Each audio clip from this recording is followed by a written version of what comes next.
Hello and welcome to TheWrap Studios. I'm Beatrice Verhoeven, and we're at the Toronto International Film Festival about to talk the true history of the Kelly Gang. We have director Justin Kurzel and the cast here. Thank you so much for joining me.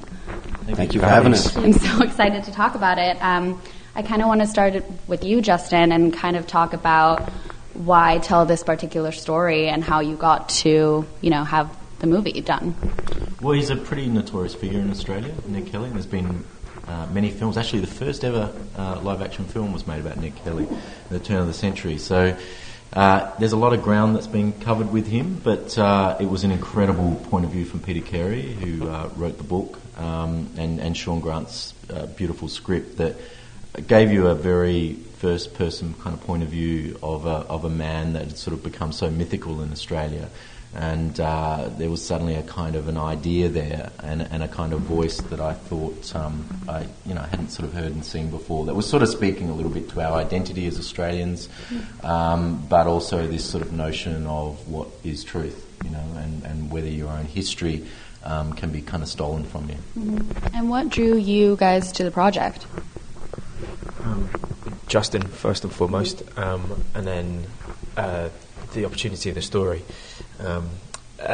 My dad's from Australia, and personally, there's so much stuff in kind of, in Ned and in this whole idea, as Justin was saying, and kind of,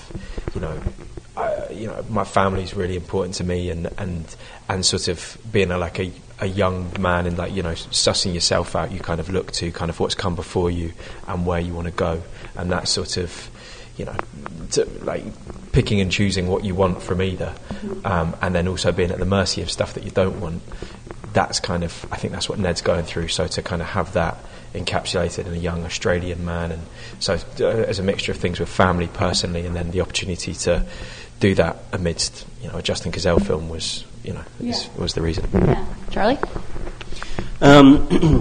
Again, like George says, initially it was about the desire to work with Justin, and then when I read the script, I just thought this was a really fun challenge to make what could be played very traditionally as an arch villainous type of role, to try to I just felt like it would be nice to get really deeply inside his head and see if we could find some redeeming qualities, or at least the truth of why he was behaving the way he was. And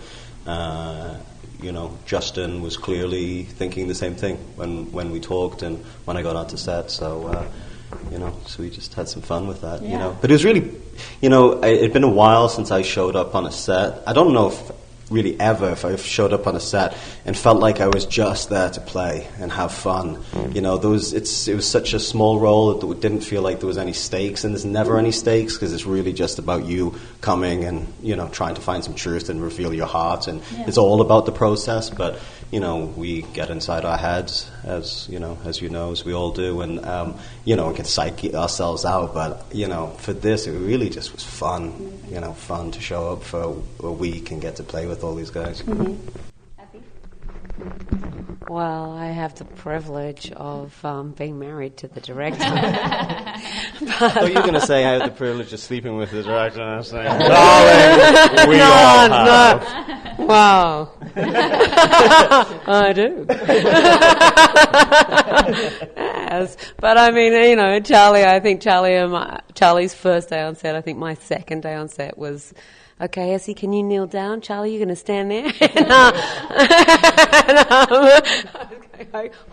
Hi, Charlie. Okay. That was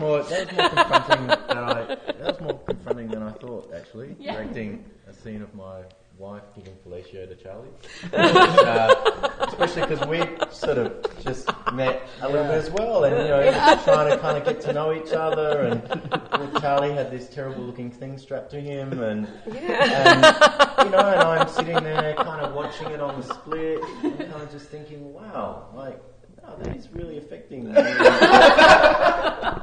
in a good or bad way. It's just sort of, kind of.